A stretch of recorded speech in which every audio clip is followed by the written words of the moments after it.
Le courant de ma maison va être coupé dans 3, 2, 1.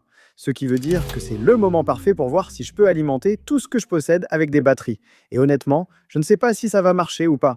Alors découvrons-le ensemble. Voici l'Anker Solix EDX, un système de secours censé alimenter toute la maison avec des batteries en cas de coupure de courant, ce qui semble presque trop beau pour être vrai. Donc naturellement, aujourd'hui, on va allumer absolument tous les appareils électroniques et électroménagers que je possède dans cette maison pour voir ce qui se passe en premier. Est-ce qu'on va surcharger et faire planter ce système ou est-ce qu'on va manquer de choses à allumer? Eh bien, il n'y a qu'une seule façon de le savoir. Ici, aucun watt n'est tiré du réseau, mais la maison consomme 540 watts provenant entièrement des batteries. En allumant plus d'interrupteurs, ce chiffre devrait aussi augmenter. Je vais suivre la consommation totale à l'écran, allumons-en encore quelques-uns. 570 à 620, ça fait 50 de plus. C'est sophistiqué avec un interrupteur à pédale. Très bien, tous les interrupteurs sont activés et le système fonctionne. Passons à l'étape suivante. Allumer tous mes ordinateurs en même temps. Un seul PC a fait grimper notre consommation de plus de 100 watts. Calculez-vous le coût quotidien de l'utilisation de votre ordinateur? Pour être honnête, j'y pense peu, mais voir la consommation en temps réel me fait réfléchir. Si vous vous demandez pourquoi j'ai tant de PC, je ne sais pas. Lancez les extraits. On fait beaucoup de choses bizarres avec des PC sur cette chaîne, donc c'est toujours bien d'avoir quelques volontaires en plus pour nos expériences. Volontaire est une façon très polie de le dire. J'ai besoin de plus de câbles d'alimentation. Il y en a quelques-uns ici en bas. Aussi, on ne sait jamais quand on aura besoin d'organiser une LAN party improvisée avec une dizaine d'autres personnes. Ou, vous savez, si vous devez faire un test de charge sur un système de batterie. Vous savez quoi? Je viens de réaliser que celui-ci n'a pas de carte graphique installée. Bon, trouvons-en une à mettre dedans rapidement. Je pense que pour garder l'esthétique tout en blanc, il faut une carte graphique blanche. Faisons ça. Je suis vraiment curieux de savoir si ce processus va me faire réfléchir davantage à la consommation d'énergie plutôt qu'au simple prix des composants. Voilà, c'est fait. Très bien. Quand notre armée de PC démarre, la consommation électrique de la maison augmente. Celui-ci n'a pourtant pas voulu s'allumer, remplaçons-le donc par un autre. Supposons qu'il en reste encore quelques-uns. Parfait, celui-ci marche aussi. J'allume aussi ce PC, tant qu'à faire. Autant en profiter, il va aussi alimenter l'écran ultra large qui consommera un peu d'énergie. 1,76 kW. Il est temps de brancher toute la technologie que j'ai sous la main. Brother. Voici une vieille machine de traitement de texte Brother, c'est super. Mais ce que j'ai toujours trouvé un peu étrange avec cet appareil, c'est que le bouton d'alimentation est toujours tellement caché, tout en dessous, ici. Essayons de brancher. Ça ressemble à un PC, mais ce n'en est pas un. C'est un système central d'analyse logique. L'écran va-t-il fonctionner? Le voilà. Rappelez-vous que cet appareil date de 1987. Mais regardez ça. La façon dont on interagit avec, c'est avec un écran tactile. Mais ce n'est pas capacitif comme nos téléphones. En fait, de petits lasers sont présents dans chaque zone autour d'ici, formant essentiellement une grille. Quand vous interrompez le faisceau laser avec votre doigt, il peut savoir où vous pointez sans vraiment ajouter de charge à notre système. Honnêtement, j'ai l'impression que la plupart de ces appareils électroniques sont comme une goutte d'eau dans l'océan en ce qui concerne la consommation d'énergie. Alors, passons à la vitesse supérieure avec des appareils plus puissants. Autant utiliser notre imprimante 3D, nous allons lancer une nouvelle série de nos supports de pâte thermique. Nous allons aussi faire tourner le lave-vaisselle, ce qui va certainement mettre le système de batterie à rude épreuve. Et puis nous allons aussi allumer le four. Autant en profiter pour cuire quelque chose puisque nous utilisons la chaleur. Des bouchées de bagels s'attendent quelqu'un? Je vais aussi allumer le chauffage central, qui soufflera de l'air dans toute la maison. Voilà, c'est fait. Maintenant, notre maison consomme 7,09 kW, tout cela venant de nos batteries. En regardant les spécifications du EDX, le système supporte seulement 7,6 kW, donc on est presque au maximum. Il reste un gros appareil à brancher. Allons allumer le sèche-linge. Il me semble que c'est un des appareils les plus énergivores de la maison. Voyons cela. 8,48 kW et ça fonctionne toujours. Attends, c'est absurde. À ce stade, on a effectivement dépassé la puissance totale nominale, mais le système n'a pas planté. Alors ça, qu'est-ce qui se passe ici? Mode turbo. Encore.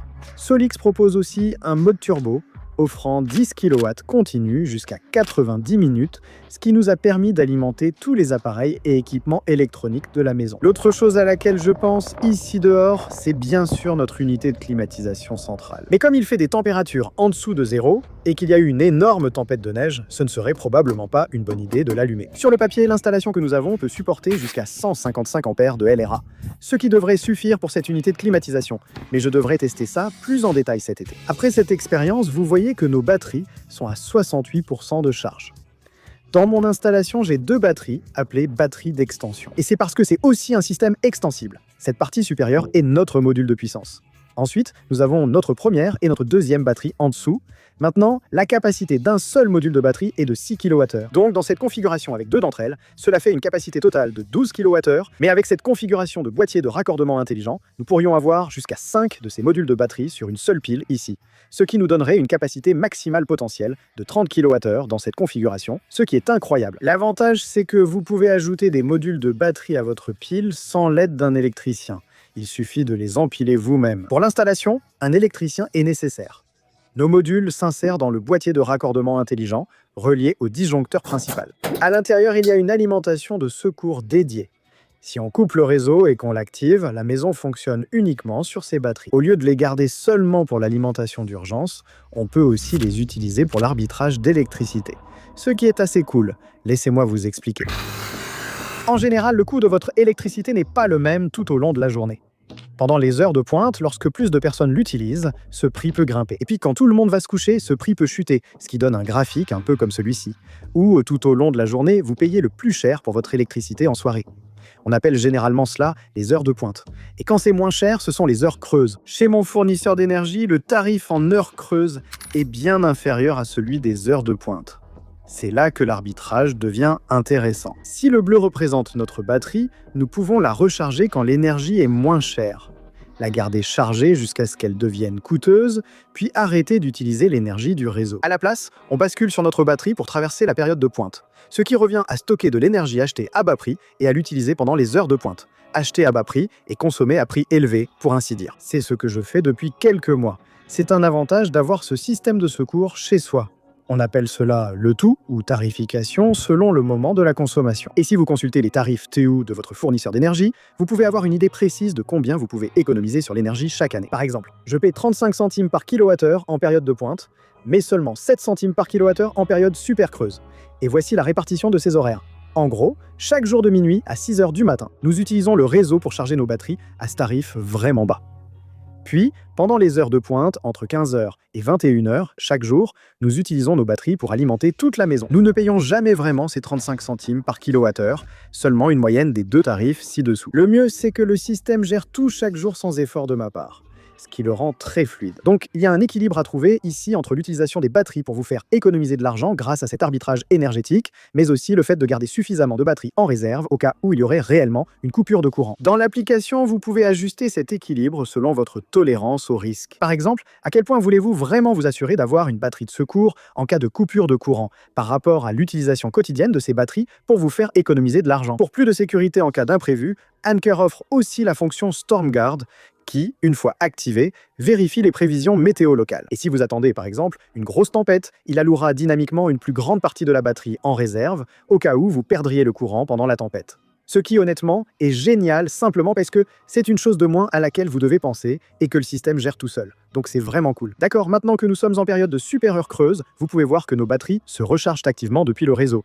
Donc nous tirons beaucoup d'énergie du réseau, mais rappelez-vous, c'est de l'électricité vraiment bon marché. C'est fou de penser que ce système serait bien plus puissant avec des panneaux solaires, mais je n'en ai pas. Ce système UDX fonctionnerait avec la plupart des grandes marques de panneaux solaires, ce qui permettrait de se passer davantage du réseau. Ce qui nous rapproche un peu plus de l'affirmation d'Anker Solix sur l'alimentation de secours infini. Mais comment cela fournit-il une énergie infinie? Eh bien, il y a un troisième élément dont je ne vous ai pas encore parlé, c'est ce truc juste ici. La dernière pièce du puzzle pour une alimentation de secours infinie. Parce que là, imaginez si j'avais des panneaux solaires. Imaginez une panne de courant et une tempête recouvrant tous les panneaux solaires de neige. Nous ne pourrions alors pas recharger nos batteries via le réseau. Nous ne pourrions pas les recharger grâce au soleil, ce qui veut dire qu'aussitôt que nous serions à court de capacité dans nos batteries ici, nous n'aurions plus d'électricité, ce qui serait un problème, sauf qu'Anker Solar a conçu le système pour fonctionner avec un générateur. Et c'est un générateur intelligent aussi. Contrairement à moi, qu'il est ouvert à l'envers, c'est tellement lourd. Voilà. Contrairement aux autres générateurs, celui-ci se connecte directement à nos batteries, ce qui veut dire qu'il produit du courant continu et alimente en courant continu, ce qui le rend beaucoup plus efficace puisqu'il n'a pas besoin de convertir entre courant alternatif et courant continu sans arrêt. En plus de ça, vous pouvez alimenter ce générateur avec du gaz naturel, de l'essence ou du propane, ce qui vous donne encore plus de moyens de survivre à une grosse tempête qui coupe votre électricité pour une durée indéterminée. Et comme c'est un générateur intelligent, il ne fonctionnera pas en permanence s'il n'est pas nécessaire. Donc, même en cas de grosse tempête, il ne se mettra en marche que lorsque les batteries auront besoin d'être rechargées. Et lorsque les batteries atteignent leur capacité maximale, il s'éteindra automatiquement et attendra d'être à nouveau réellement nécessaire. En termes de sécurité, il possède également certaines des certifications UL les plus rigoureuses. Le test d'emballement thermique me rassure le plus, car il garantit qu'un début d'incendie dans les batteries ne se propage pas. Si vous ne l'avez pas remarqué, toute cette installation est à quelques mètres de la porte de notre garage, mal isolée du froid. Heureusement, elle est classée NEMA 4. Elle résiste à de nombreuses conditions extrêmes, notamment au froid, ce qui est très pratique actuellement. À ce stade, je peux dire avec confiance que ce système fonctionne vraiment bien. Je ne peux littéralement pas allumer assez d'appareils dans ma maison pour faire planter le système, ce qui me donne énormément confiance dans sa capacité à gérer tout ce que je lui demande au quotidien. Mais à ce stade, vous vous demandez peut-être combien cela coûte. Parlons donc des tarifs. Voici les tarifs annoncés lors de l'enregistrement, avant le lancement, avec des réductions de précommande. Les prix peuvent changer selon le moment. C'est le pack que j'ai installé. Vous avez le module d'alimentation, 2 batteries X, un boîtier d'entrée intelligent, et le générateur pour un total de plus de 8500 $. Si vous vouliez aller un peu plus loin et doubler la capacité du système que j'ai installé. Ici, il s'agit de 2 modules d'alimentation, 4 batteries et une station d'alimentation qui remplace le boîtier d'entrée intelligent et offre des contrôles plus précis de la répartition d'énergie. Cette configuration plus un générateur va vous coûter un peu plus de 16 000 $. Pour vous donner une idée, je vis dans une maison avec 3 chambres et 3 salles de bain et j'ai l'impression d'utiliser beaucoup d'énergie. Et honnêtement, la capacité de cette installation a été suffisante pour moi. Mais à mesure que ma famille s'agrandit, je vais probablement envisager d'ajouter quelques modules supplémentaires à mon installation.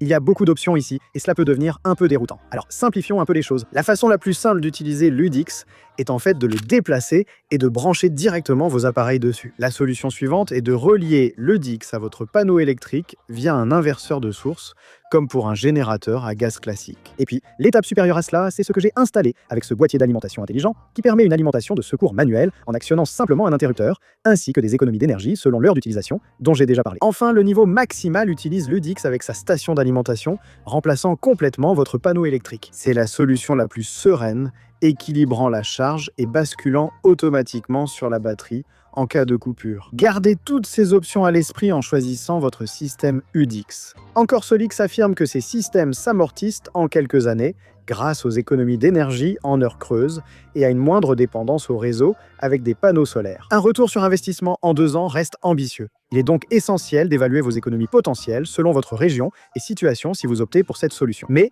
en tant que premier système à vraiment mettre au point cette approche hybride intelligente pour intégrer l'énergie solaire, le réseau et un générateur afin d'assurer une alimentation de secours illimitée, comme ils le disent, je dois avouer que je suis vraiment impressionné par ce qu'Ancore Solix a réalisé ici. Évidemment, le fait d'économiser automatiquement de l'énergie grâce aux tarifs selon l'heure d'utilisation sans avoir à lever le petit doigt, c'est vraiment appréciable, mais ce qui me rassure le plus, c'est de savoir que ma famille aura toujours de l'électricité dans cette maison, quoi qu'il arrive. Même si quelque chose de fou devait arriver, je sais que nous avons une batterie de secours et un générateur de secours pour la batterie, juste au cas où. J'espère que cette vidéo vous a montré l'utilisation du système Ancore Solix UDIX et sa gestion de situations extrêmes. Je croyais qu'allumer autant d'ordinateurs le ferait planter, mais pas du tout. Si vous avez des questions sur mon expérience personnelle avec cette configuration, n'hésitez pas à laisser un commentaire ci-dessous ou à m'envoyer un email et je ferai de mon mieux pour vous répondre. Je remercie vivement Ancore Solix pour l'envoi du système UDIX à tester ces derniers 10 mois.